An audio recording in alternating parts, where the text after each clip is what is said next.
Hey guys, welcome back to TechMan. Today, let me show you how to connect ChatGPT to Google Sheets for automation. I was working in Google Sheets the other day and thought it would be nice if it didn't have to jump between tabs just to generate formulas or summaries. So I tried connecting ChatGPT directly inside the sheet. It's actually pretty straightforward.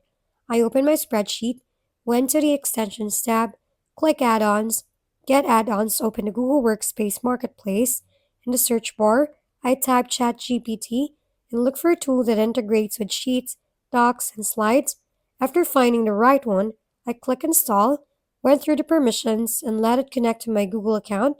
Once it's installed, you can access it from the Extensions menu, start using it to generate formulas, summarize data, or even write content without leaving your sheet.